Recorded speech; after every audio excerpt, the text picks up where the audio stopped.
Cloud Weaver's song, "Your great-grand Abo, 10 times removed, was the last of the Danakil Afar," I say, settling back against the cushion, "and the first to construct the towers." A breeze passes in through the open door and dries the sweat on our brows. Tonight is the first time the temperature has been cool enough to leave the windows open, and the rooms fill with the humid aroma of the day's harvest. Before the great drying swept across the land, the Afar were a nomadic people of the Horn, shepherds mainly, who kept to themselves. Afterward, they became builders and salt traders. Your great-grand Odd, 10 times removed, came from the highlands. Sinead fidgets. Matters of ancient history hold little interest for her. She asked to hear about the Cloud Weavers instead. "Let your Ade finish, little one," Abo Limi gently chides. "It is important that you know where you come from." But I smile down at my daughter. I draw her hair away from her eyes and ask, "How do you know about them?" "Tess told me. He says we are sky people and that our rightful place is with them, weaving the clouds." "Tess Fay," Limmy murmurs. He rolls his eyes but gives me an amused look. "Your brother's head is already in the clouds," I say, chuckling. "But I will make a deal with you, Sinead. I will tell you about the weavers if you promise to go to sleep right after I am finished." "And also the thief of sand," Sinead says, sitting up straighter in her bed. Her eyes sparkle mischievously, belying the exhaustion she tries so hard to hide. Abo Limi bellows out a laugh. "Our daughter, I do not think that she wishes to sleep at all tonight, but I know she will slumber. And soon, for the weavers and the sand thief are part of the same story, and it is not very long in the telling. And afterward, maybe then she will understand why her older brother's audacious claims are both right and wrong. As for Abo Limi, he is less anxious about our daughter's weariness than for my own work yet to come, for there is so much still to do in too few hours before the sun will next rise. In the history of our people, there has never been a land more inhospitable than the Danakil. Even in the time before the Great Drying, in what was known as the Afar Triangle of the Great Horn, there existed a place so hot and so parched that almost nothing grew. Sulfur springs bubbled up from the ground wherever you stood, spewing poison that painted the rocks yellow and turned the sky a sickly gray. And yet in such an inhospitable place, isolated and against all odds, a humble people thrived for 1,000 years. But the world was changing, growing hotter and drier, and soon even the hardiest of the Afar were driven away by the intolerable heat. They migrated inland, for the only other direction was the sea, and they surely could not go there. They ended up in the Midlands of the Great Horn, which was a place of many different climates. In some areas where the temperature had long been cooler and the air wetter, forests stood thick and tall. In others, the land was flat and suitable for growing crops. But it was in the dry lands there, among the towering termite mounds and the scorpions, that the solitary Afar found familiar surroundings. So that is where they settled, even though it was not their home. For I think you will agree that it is always better to take shelter in a stranger's house than to refuse to leave your own when it is burning to the ground. At the same time, the people of the milder Midland climes, farmers mostly, were being forced deeper into the interior by the heat. There was once a beautiful city called Asmara, high on the Cabeza Plateau, 1.5 miles into the sky. Asmara was a wondrous place, where for 100,000 years the clouds drenched the air each night and rains nourished the soil. The rivers that flowed down its escarpments fed the lowlands and eventually emptied into the sea.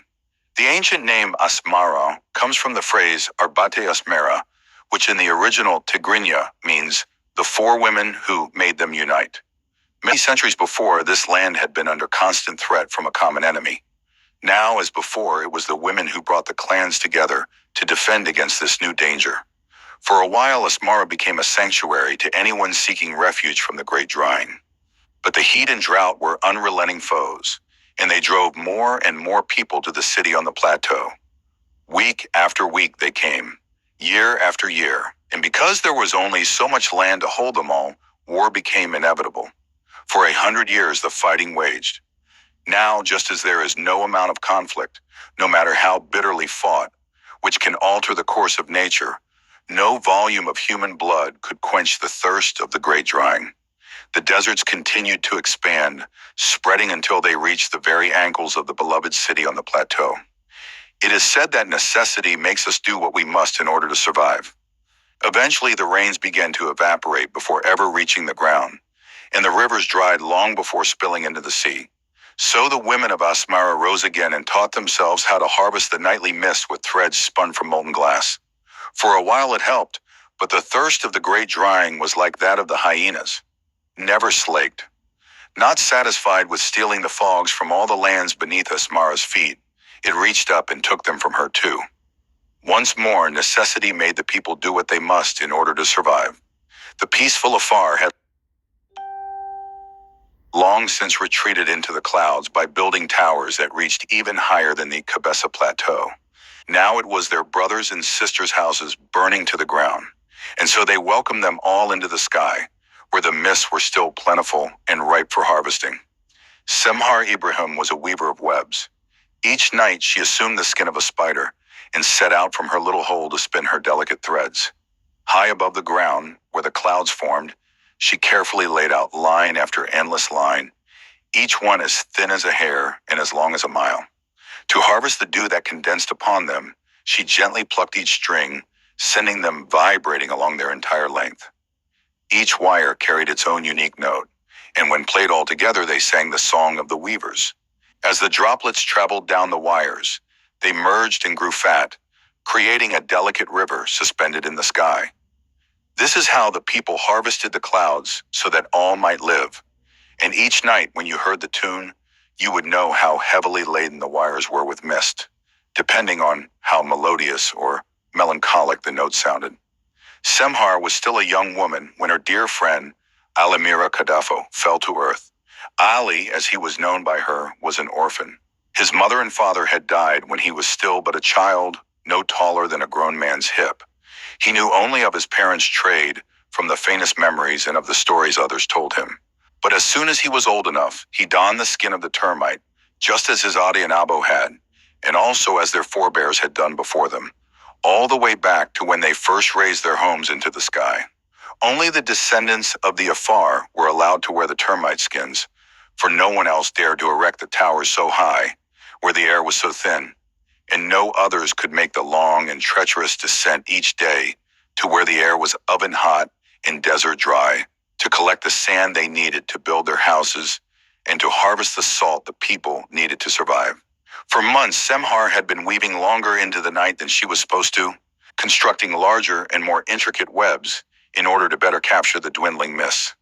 The air had been growing drier, which the leaders said was due to the yearly shift in seasons. But she felt in her bones that this time was different. The capricious clouds seemed less willing than ever to relinquish their bounty to her web. Yet for all her worrying, the leaders of the council did not seem very concerned.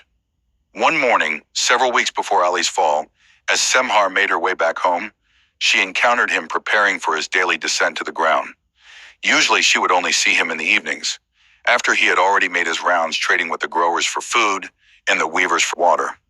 The two young friends would sit together and eat their supper, watching the sun drop down onto the barren Cabeza Plateau far to the west. The darkness would settle in, and the mist would rise toward their backs. And when the fog overtook them and blanketed the stars above, he would off to bed, while she would don her spider skin and begin to spin her web. Seeing him that morning, she realized just how late she was in returning. He warned her to be more careful, for the rising sun would melt her threads, and she could fall. He did not wish for her a fate similar to the one his parents had suffered years before.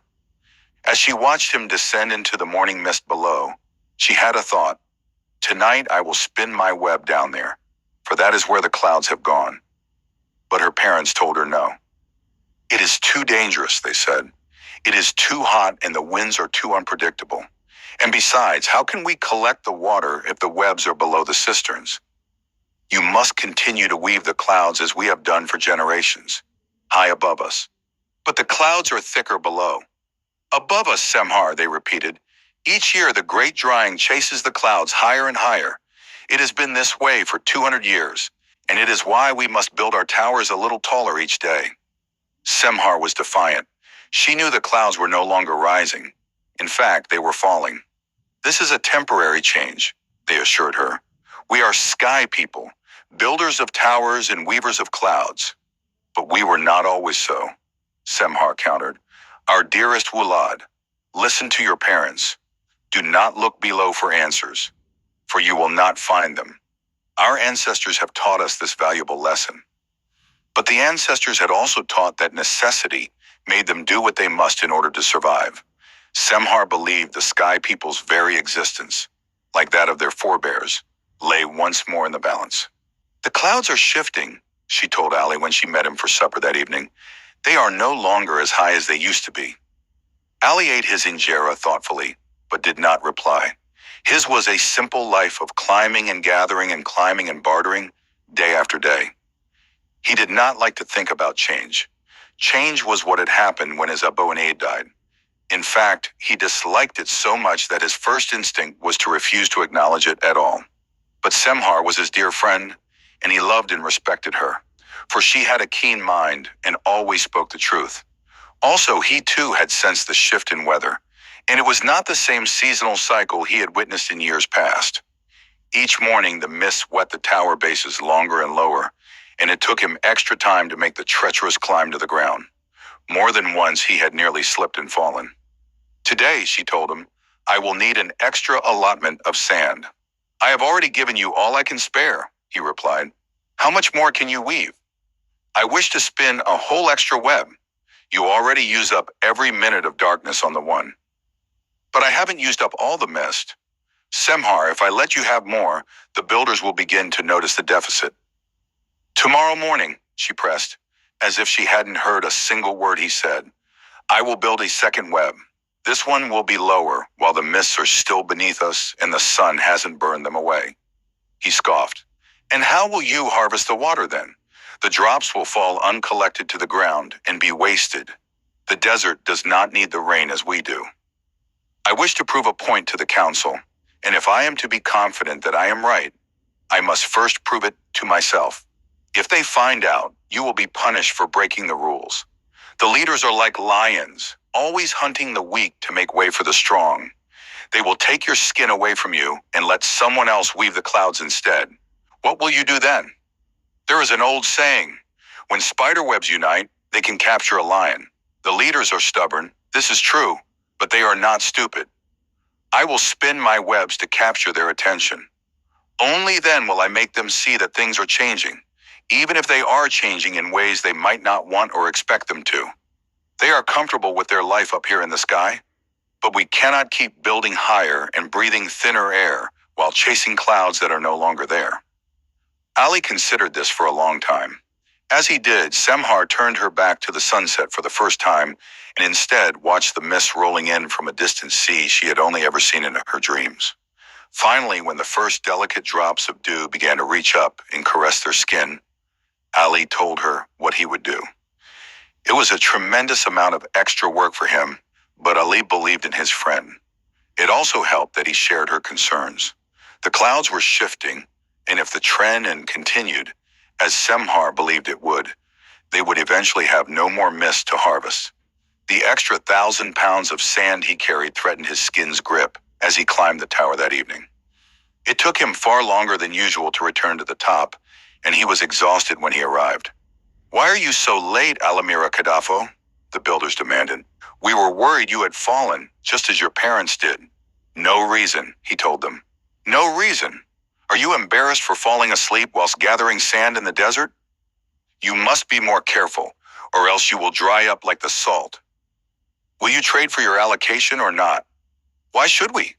You were late, they repeated. We have already traded with someone else for tomorrow's work.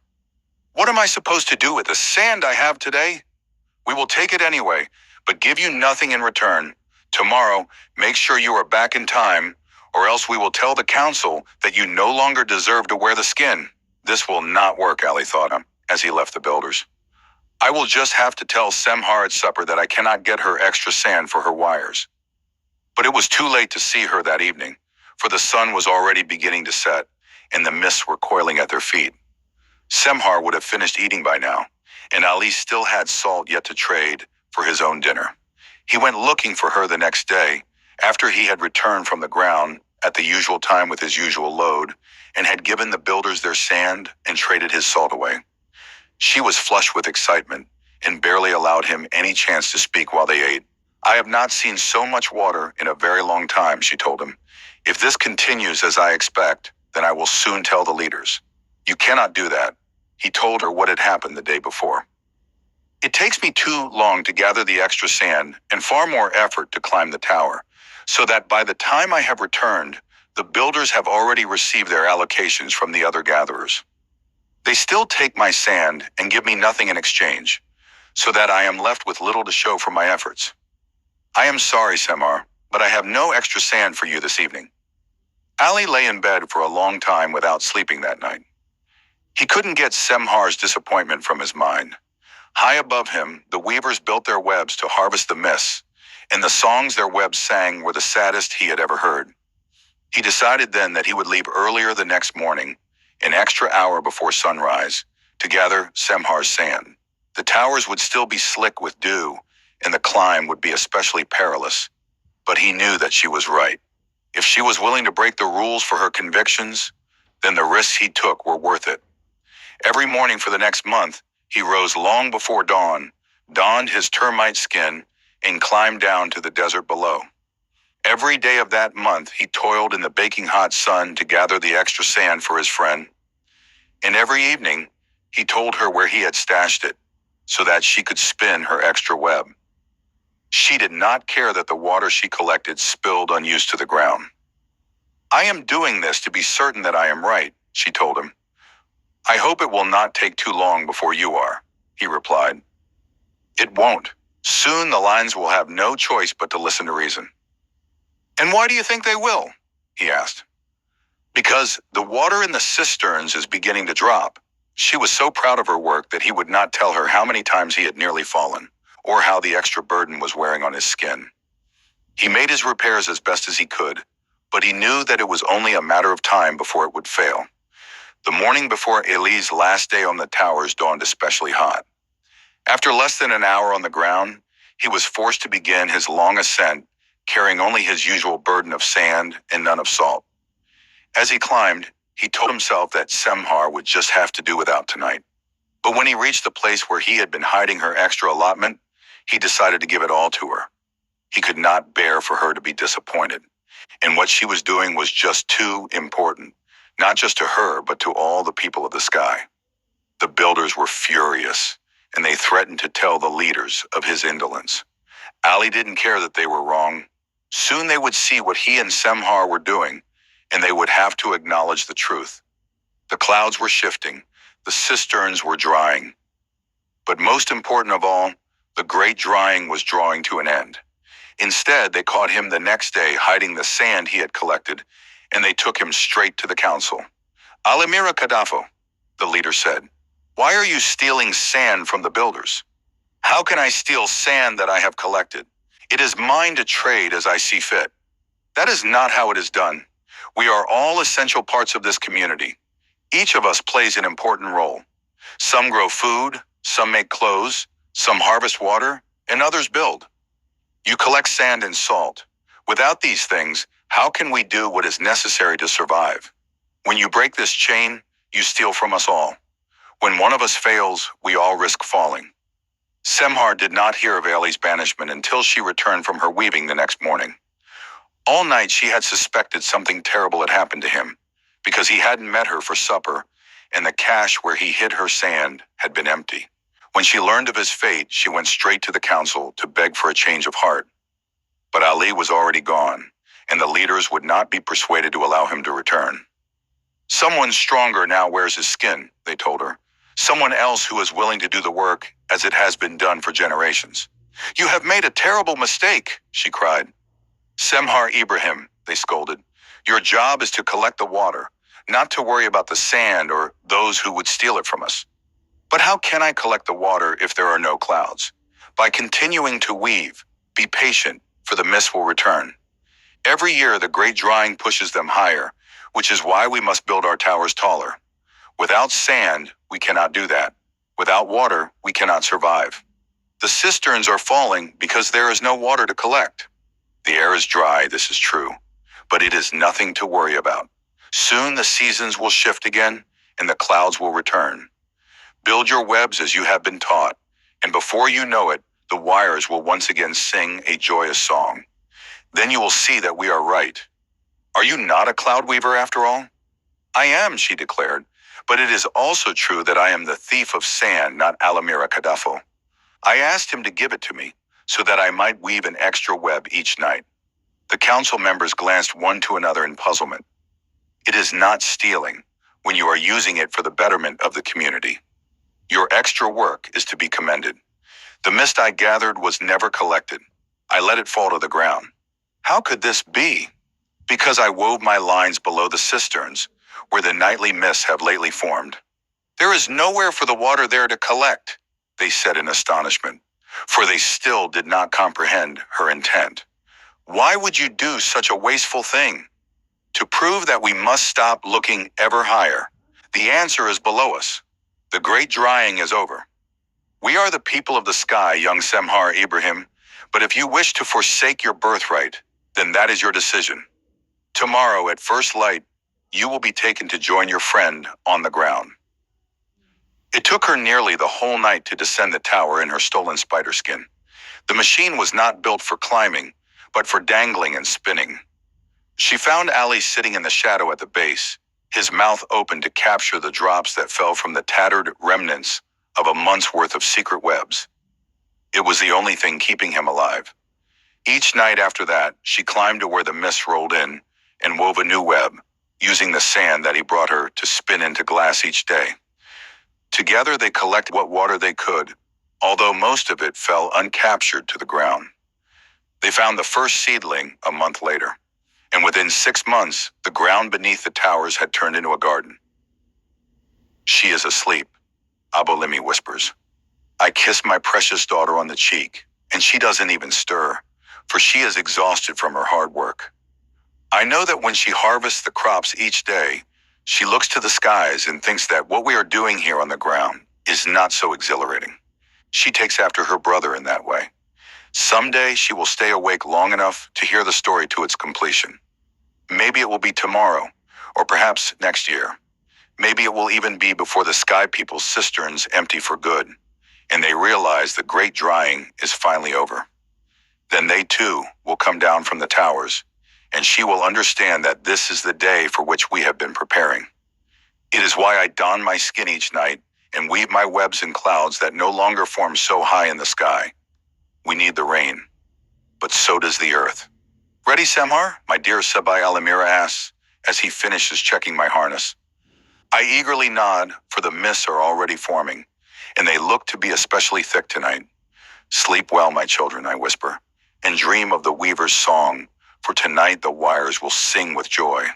This has been an auto-generated reading of Saul Tanpepper's The Cloud Weaver's Song. Thank you for listening.